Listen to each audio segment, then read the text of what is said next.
Part 1. The Silver Swans. I don't think that I've ever been in love. She stopped for a minute, and then she continued, How will I know? My name is Dr. Horatio Funderby, but I am not the kind of doctor who sees sick people. I am called a doctor because I have spent many, many years studying. I studied history, and I now have an important job at the British Museum in London. Every Sunday afternoon, I walk along a path in Chelsea, on the bank of the River Thames. A lot of painters live in Chelsea. People often think that I am a painter. I look like one, and I dress like one. I have a white beard, I carry a black wooden stick, and I wear a large old hat. The hat is more than 40 years old, and I always wear it for my walks. I enjoy my walks very much. There is a lot to see and hear. Boats pass on the river. Birds cry noisily above it. Along this bank of the river, there are some old houseboats. People buy these houseboats because they like living on the water. They enjoy watching the passing boats and listening to the sounds of a busy river. They paint the boats in bright colours. One Sunday afternoon, I was standing by the houseboats, looking across the river. In the deepest water, in the middle of the Thames, I could see a beautiful white sailing ship. It was called the Poseidon. The back of the ship was a little unusual. I knew that the owner of the ship was Lord Struve. He was a great scientist who studied ocean life. Near the Poseidon were a large ship from South America and a dirty Spanish boat. Then I noticed one of the houseboats near the bank. It was called the Nerine, and it was very colourful. The boat was grey, but parts of it were painted in bright colours. The door was blue, and the large wooden cover in the floor of the front deck was bright red. There were some steps going from the boat to the bank of the river. These were painted blue, like the door. I saw a young girl trying to push back the cover. She wanted to get out, and she was halfway out of the hole, but she had a problem. She saw me.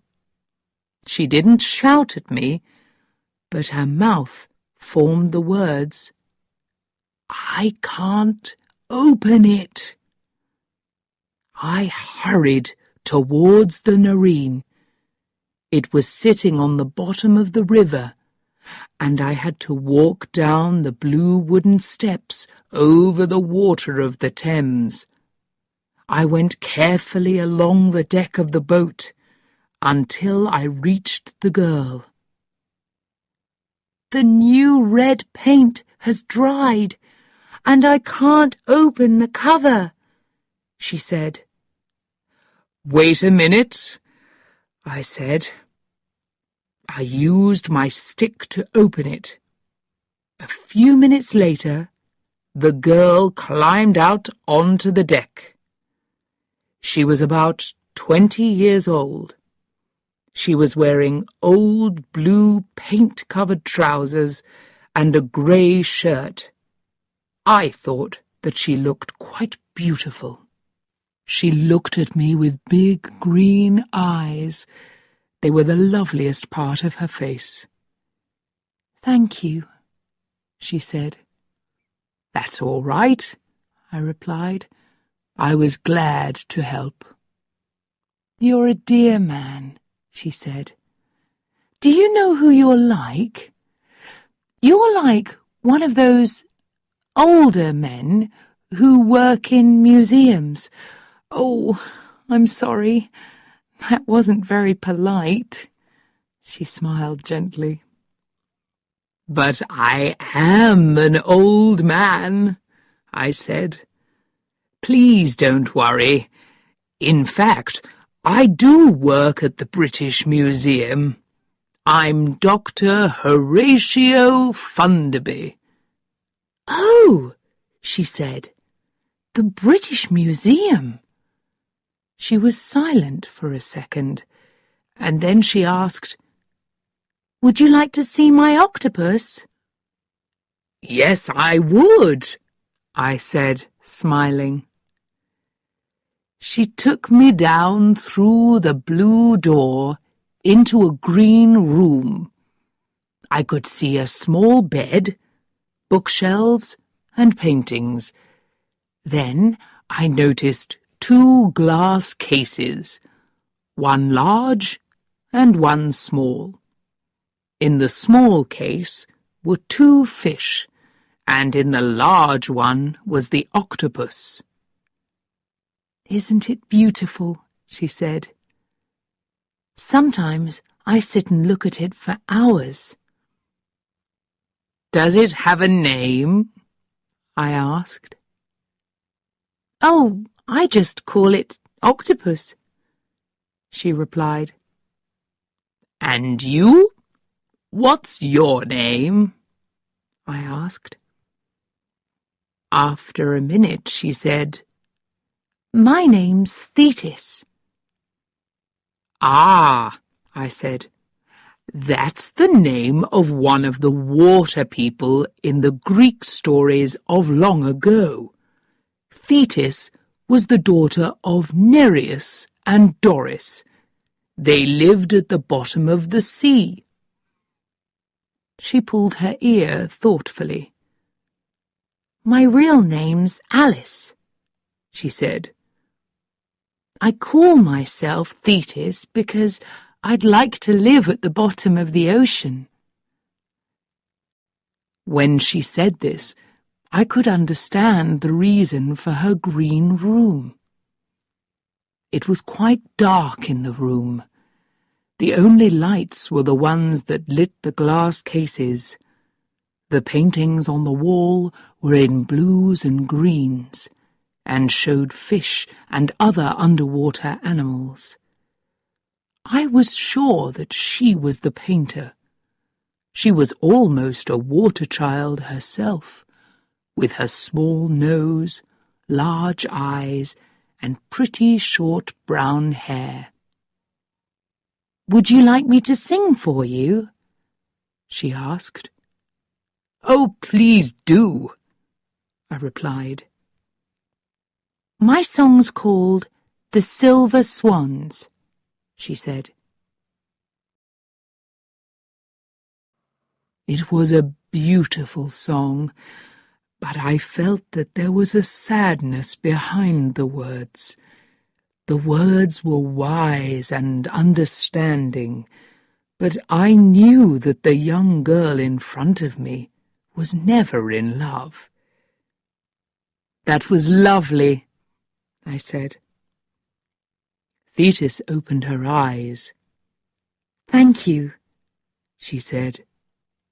"Who wrote it?" I asked. "I did," she said. "It's mine." "Do you often write songs?" I asked, surprised. "Only when they come into my head," she replied. Suddenly, she moved towards me. "How will I know my true love?" she asked seriously. "How will I know when I'm really in love?"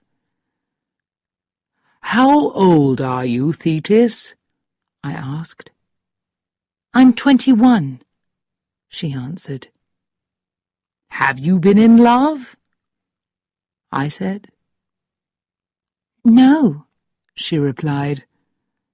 I don't think that I've ever been in love. She stopped for a minute and then she continued, How will I know? Who will tell me when I am? You're so old and wise. Can't you help me? She looked pale and unhappy. I thought carefully before I answered her questions. At last I replied, When he's ill and ugly, and you can still love him, then you can be sure. When he is ill and ugly, she said to herself quietly. She sat there thinking. Then suddenly she remembered that I was there. Oh, I'm sorry I'm being rude, she said. Would you like some tea, Dr. Funderby? I'd love some. Thank you, I replied. She disappeared for 2 or 3 minutes. I looked round the room again. At last she returned, carrying the tea things. She poured out the tea. As she lifted her cup to her mouth, she said again, When he is ill and ugly. Oh, thank you, Dr. Funderby. She smiled at me. We talked for about half an hour. She told me about her mother and father. They also lived in London, but she wanted to live alone on this houseboat. She loved it because it was on the water. She had an evening job, but she did not tell me what it was. Suddenly, I began to feel quite ill. I wasn't sure why, but before I could decide, Thetis asked, Would you like to go out on deck? There was not much room at the back of the boat, but it was enough for the 2 of us. Then I saw with surprise that there was water all round the boat now. 4 dirty white swans went past us. Their feathers were dirty with oil from the river, and their eyes looked very unfriendly. Thetis looked at them. I said, smiling, Perhaps they're the silver swans in your song. Perhaps you're going to meet your true love. She only said, These swans are a dirty grey silver. Then a small wooden boat came up to us. There was a tall, strong man in the boat. He looked about 35 years old. He was wearing a blue sailing shirt and dark blue trousers. He had black hair, a beard, and bright blue eyes. "Hello!" he shouted, and his white teeth shone against his dark beard. "Have you some cotton to mend my trousers? I caught them on a piece of wood." "Yes, of course," Thetis called back. "If you climb up here, I'll mend them for you." The sailor laughed. "I'll do it. I can't tell you where they're caught," he said. "Oh, I understand," Thetis said, smiling. Then she went to find the cotton. When she returned, she put it carefully in a piece of cloth. Then she threw the cloth into the boat. The sailor caught it. "Clever child," he said. "Thanks very much. I'll be quick." He moved the boat away, and then tied it up next to another boat. We watched as he mended his trousers with his back towards us. While we stood there, a large boat went past. The Nareen started to go up and down in the water. I suddenly felt very sick. Thetis saw my face. "Oh, you poor man!" she cried. "I forget that moving boats sometimes make people ill. Come with me. I've got a bottle of medicine. It will soon make you better." She helped me down into the green room and sat me in a chair. I was feeling very ill now. She went to a small cupboard and got a small brown bottle from it. She poured something from it into a spoon and gave it to me. "They discovered this medicine during the Second World War," she said. "Some of the sailors suffered badly in storms or when the sea was rough. You'll feel fine in a few minutes. Just sit there quietly." She went out on deck. I heard her shout to the man in the boat, "Hello again. What's your name?" "Hadley. Richard Hadley," he called back. "What's yours?" "I've heard that name before," I thought, "but I can't remember where." "Thetis," she replied. There was silence for a minute.